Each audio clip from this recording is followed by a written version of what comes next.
Hello friends and my dear students, I am Adhar Barua. Today again I am going to discuss about tech questions. পুনৰ মই আজি tech question সম্পৰ্কে আলোচনা কৰিম।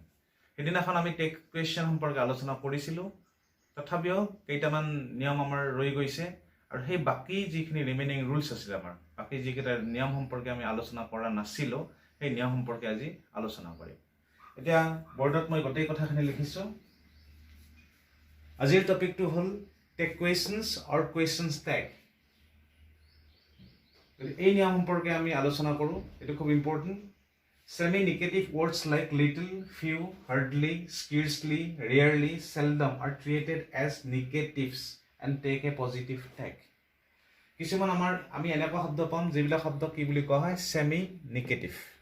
That means আধা negative বুলি ক'ব পাৰি, সম্পূৰ্ণভাৱে নেগেটিভ নহয়। সেই শব্দবিলাক কোনবিলাক শব্দ? Little, few, hardly, scarcely, rarely, seldom. এই শব্দকেইটাক সেমি নেগেটিভ বুলি কোৱা হয়। এনেকুৱা শব্দ যদি আমি পাওঁ নাইবা সেমি নেগেটিভ শব্দ যদি আমি এটা বাক্যত পাওঁ, তেতিয়াহ'লে সেই বাক্যটো কি বুলি ধৰা হ'ব? আৰু ট্ৰিটেড এজ নেগেটিভছ।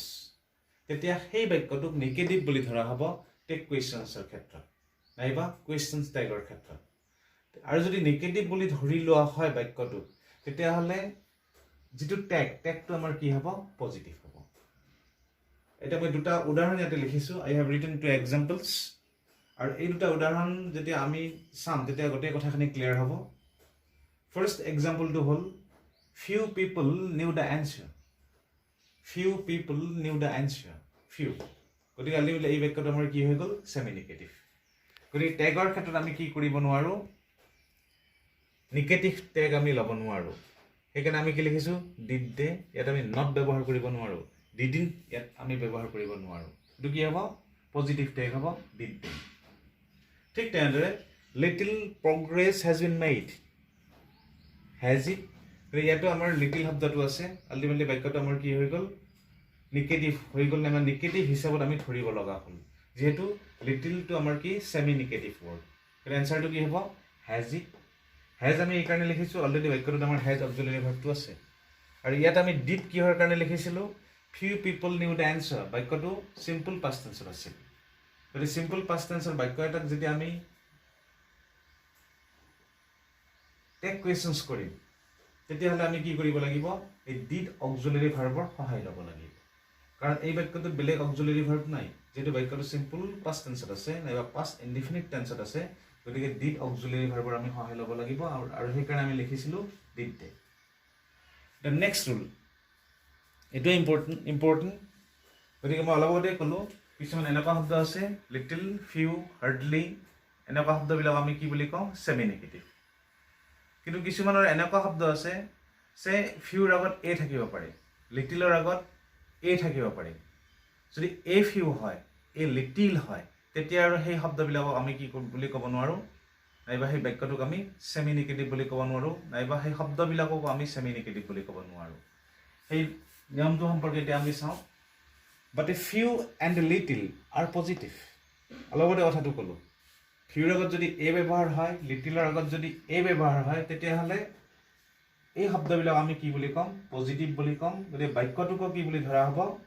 পজিটিভ বুলি ধৰা হ'ব। তেতিয়াহ'লে কি হ'ব? Therefore need a negative tag.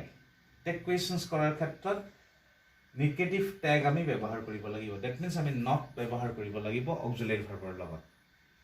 মই ইয়াত দুটা উদাহৰণ লিখিছোঁ। A few people knew the answer. A few people knew the answer. এই বাক্যটো আমাৰ চিম্পল পাষ্ট টেন্সত আছে নিউ। এই ফিউ থকা মানে বাক্যটো কি? পজিটিভ। গতিকে এতিয়া টেগটো কি হ'ব? নেগেটিভ। ডিডিন দে, ডিডিন দে। ডিডৰ লগত আমি কি ব্যৱহাৰ কৰিছোঁ? নট। নেক্সট আৰু এটা লিখিছোঁ, a little progress has been made. A little progress has been made. A little positive. গতিকে বাক্যটো আমি পজিটিভ বুলি ধৰি ল'ব লাগিব। গতিকে টেগটো আমাৰ কি হ'ব? নেগেটিভ। হেজ অক্সিলাৰী ভাৰ্বটো আছে বাক্যটোত, গতিকে এনচাৰটো কি হ'ব? হেজন্ট ইট, হেজন্ট ইট। তেনেকুৱাকৈ আমি কি কৰিব লাগিব? টেক কুৱেশ্যনছ ব্যৱহাৰ কৰিব লাগিব। নেক্সট আৰু এটা আছে, this is also' important and interesting. The adverb only positive negative tag. That means adverb only, অনলিটো আমাৰ এডভাৰ্ব। এই অনলি এডভাৰ্বটো যদি এটা বাক্যত থাকে, তেতিয়াহ'লে সেই বাক্যটোৰ ক্ষেত্ৰত যদি আমি টেক কুৱেশ্যনছ ব্যৱহাৰ কৰিব লগা হয় তেতিয়া টেক কুৱেশ্যনছটো আমি পজিটিভতো লিখিব পাৰোঁ নিগেটিভতো লিখিব পাৰোঁ সে ফৰ এক্সাম্পল বাক্য এটা দিছোঁ there were only 6 people present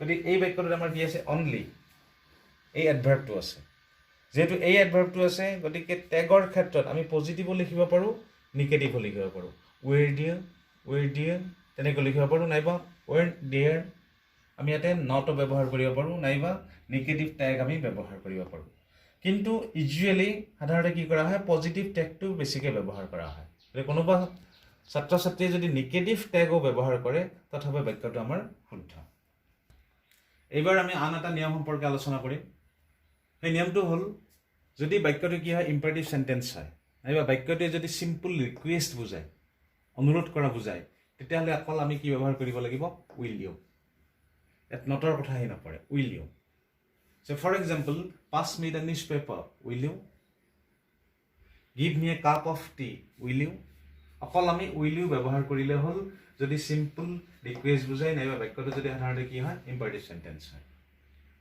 তাৰোপৰি আৰু এটা নিয়ম আছে a suggestion that uses let's short for let's means let us let'sও থাকিব পাৰে let usও থাকিব পাৰে uses shall we তেতি in the take তেতিয়া আমি shall we ব্যৱহাৰ কৰিব লাগিব টেক কুৱেশ্যনৰ ক্ষেত্ৰত shall we ইয়াত কি আছিল আমাৰ will you simple ৰিকুৱেষ্টৰ ক্ষেত্ৰত